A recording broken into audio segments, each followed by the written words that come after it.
Así se apagan las luces en la vida de quienes creyeron que su nombre los hacía intocables. En el cine de oro mexicano, hubo quienes cruzaron la línea, aprovecharon su poder, su fama, su apellido, para pasar por encima de otros. Fueron jefes temidos, compañeros que daban miedo, y actores que escondían amenazas detrás de cada sonrisa. Y lo que vino después fue la factura, una que no se paga con aplausos ni con premios. En este video vamos directo al grano. Famosos que usaron su influencia para manipular, dañar, aprovecharse, y que acabaron solos, arruinados, olvidados, porque cuando el escándalo te revienta en la cara y nadie quiere verte ni en portada de periódico viejo, ahí es donde comienza el verdadero final. Esa mirada intensa que la hizo famosa en Pueblerina también provocó conflictos tras bastidores. Se cuenta entre veteranos de set que Columba golpeó a un asistente, acusándolo de cruzar la línea al tocarla sin permiso. Aunque no hay grabaciones, el rumor afirma que todo fue tan violento que el tipo quedó en el aire. Ahí empezó su caída. Pocos días después, la actriz entró en una espiral de escándalos, corridas de rumores, pleitos con compañeros y una fama de intocable pero peligrosa. Algunos dicen que llegó a amenazar a quienes hablaran mal de ella, y que su actitud provocó que productores empezaran a evitarla. El tono era claro, la poderosa podía aplastarte, literal o figuradamente. Cuando la industria le dio la espalda, Columba se quedó sin proyectos. Su talento no bastó, terminó sin protección, sin contratos, sin refugio en los estudios. Dicen que esas peleas marcaron el principio del fin. La que había sido reina acabó sola y vulnerable. María Elena brilló en Hollywood y regresó con todo, pero las cosas se torcieron cuando explotó un rumor feo. Se dijo que bajo efectos del alcohol, una noche en una fiesta terminó gritándole y empujándole a un director por insinuaciones indebidas. La escena fue tan intensa que la censura no lo permitió en pantalla, pero se prometía que alguien grabó la discusión. El chisme susurra que esa grabación se usó para destruir su reputación. Se filtró a la prensa de espectáculos y, casi de inmediato, la industria la etiquetó como difícil, explosiva, peligrosa. Propuestas desaparecieron. Ya no la llamaban. El ambiente la pintó como inaguantable. María Elena, que era diputada y figura pública, rechazó hablar. Se alejó, pero el daño ya estaba hecho. De estrella cotizada, pasó a figura olvidada. Al final, se retiró a una vida tranquila, lejos de cámaras y reflectores. ¿Fue solo un rumor? Quizá, pero el resultado fue real. Terminó fuera de las listas, fuera de las fiestas y, en cierta forma, sin un techo mediático. Roberto acumulaba éxitos en cine y radio, pero su fama se quebró con un chisme entre bastidores. Se decía que una noche defendió a un joven actor que estaba siendo acosado por un productor y que respondió con puños. La cosa escaló. Golpes, gritos, amenazas. Esa mirada decía más que el diálogo que dio luego a la prensa. Aunque no hay grabación, varios testimonios señalan que empezó una campaña silenciosa en su contra. Lo etiquetaron de conflictivo, rebelde y dejaron de incluirlo en proyectos grandes. Pocos quisieron trabajar con él.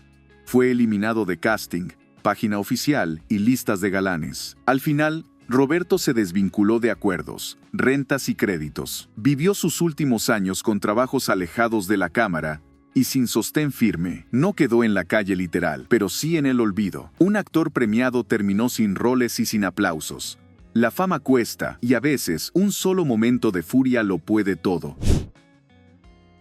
Andrea Palma fue una de las pioneras en nuestro cine, pero si hubo una noche que le cambió la vida, fue cuando se dice que una cámara escondida captó una conversación privada que nunca debió salir del salón. La charla, intensa y cargada de reproches, terminó filtrándose en copias anónimas entre productores de radio y cine. El rumor señala que aquella cinta costó más de un contrato y abrió una herida en su imagen pública. Lejos de las luces del estudio, Andrea enfrentó miradas congeladas y guiones que le daban papeles menores.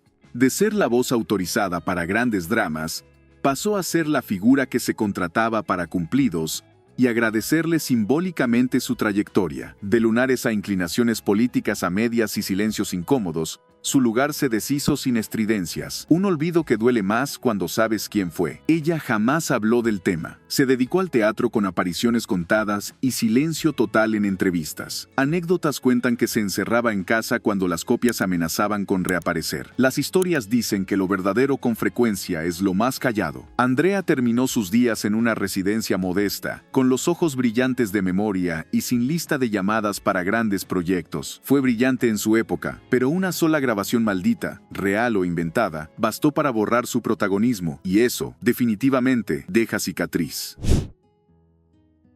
La abuelita del cine mexicano tenía fachada amable, pero quien estuvo cerca cuenta que hubo un productor bastante violento que intentó pasar los límites durante una reunión privada. El rumor sugiere que Sara lo no dejó, y él se vengó filtrando un audio donde ella demandaba respeto. No había escena, pero sí un registro que circuló en círculos cerrados, suficiente para convertirla en personaje incómodo para la industria.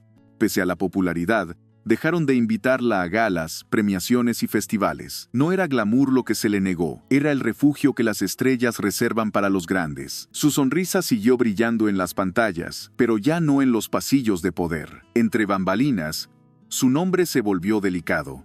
Nunca acusó públicamente al responsable, pero sí exigió respeto y evitó cualquier situación donde alguien pudiera filmarla sin testigos. Sus decisiones se volvieron medidas de defensa. Cortes de luz en camerinos, no salir de noche. Todo para que no hubiera segunda grabación. Sara vivió sus últimos años con la dignidad intacta, pero apartada del ruido. Dicen que prefirió el cariño del público a costa de mantenerse fuera del foco poderoso. Fue grande en la pantalla, pero terminó viviendo en una soledad elegida, lejos de quien pudo borrar su presencia con una cinta clandestina.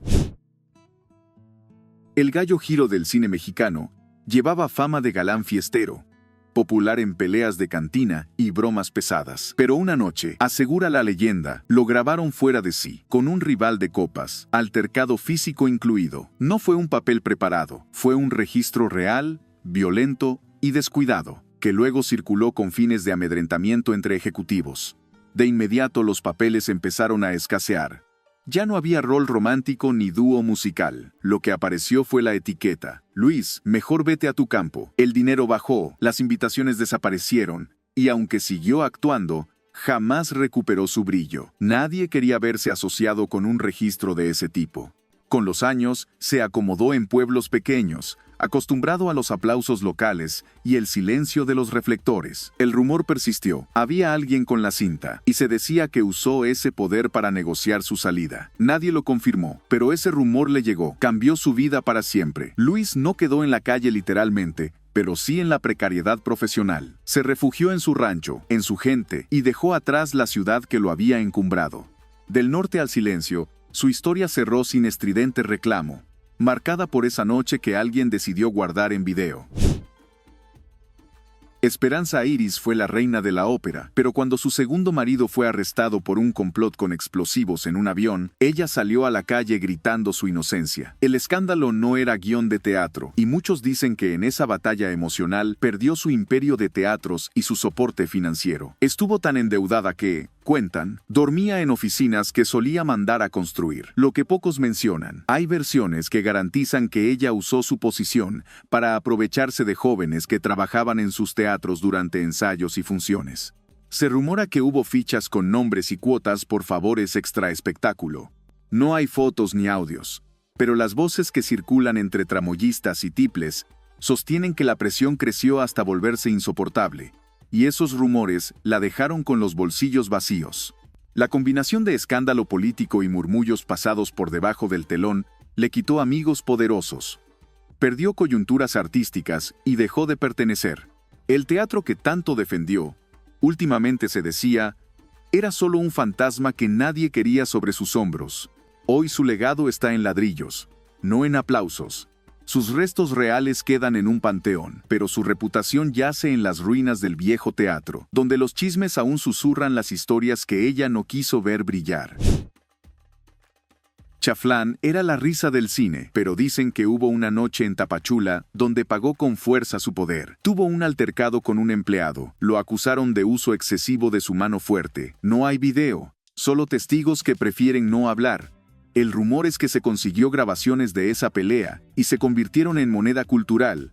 Quienes la guardaban la mostraban para cerrar contratos. Después de eso, las ofertas comenzaron a escasear. Se rumora que se le cerró el paso a proyectos, porque nadie quería el nombre Chaflán vinculado a una agresión. Fue un golpe bajo, pero certero. De los mejores papeles pasó a migrar entre trabajos pequeños y olvidados. Su muerte, dicen, no fue solo por el alcohol y un chapuzón torpe. Varios señalan que se quedó sin sesiones, sin hoteles donde quedarse, sin un contrato que cubrirá una noche más. Terminó en zonas alejadas, sin un refugio urbano ni amigos dispuestos a rescatarlo. Así, el gran comediante murió en soledad, sin una banca elegante donde recostarse, sin risas públicas. Su caída fue silenciosa, y se pagó con la fama, el dinero y el respeto que no supo cuidar. Eugenia Galindo fue una actriz incidente del cine mudo, pero tras la llegada del cine sonoro quedó relegada. Cuentan que intentó chantajear a productores con cartas íntimas, esas que nunca fueron parte de un libreto, para conseguir contratos. Algunos afirman que su voz temblaba al decir frases peligrosas sobre revelar secretos si no le pagaban. El rumor no surcó portadas, pero sí se coló en pasillos de oficina. Eugenia empezó a pedir trabajos por la presión de quienes temían que sus archivos aparecieran. El ambiente se volvió incómodo. Los estudios la bloquearon o ignoraron. La cinta de su voz, dicen, perdió valor y pasó a ser amenaza. Con los años, su furia desesperada trasladó al anonimato. Dicen que terminó durmiendo en albergues, pidiendo favores a viejos compañeros. Nadie le creyó cuando decía que solo quería respeto por su legado. Su nombre quedó sujeto, archivado, sin visitas ni proyectos. Murió sin noticieros, sin susurros de homenaje. Solo quedó el eco de su voz antigua, esa que pronunció amenazas en privado, y nunca rescató su lugar en el cine. Llegó a la calle y nunca encontró otra claqueta para detener la caída. Todos querían fama, pero no todos supieron manejarla. Algunos creyeron que el poder los hacía intocables, que podían tratar a cualquiera como se les diera la gana sin pagar el precio. Se aprovecharon de su lugar, de su nombre, de su momento, y al final, la calle les cobró la factura. No fue el olvido, fue el castigo disfrazado de soledad, silencio y ruina. Esto no es novela ni ficción, son nombres reales, historias contadas por los que estuvieron cerca, y secretos que se corrieron por camerinos, cantinas y pasillos cerrados. Si quieres seguir destapando lo que nadie te cuenta del cine de oro, dale al botón. Suscríbete, porque la caída de los grandes no se inventa, se documenta, y aquí las vamos a soltar todas.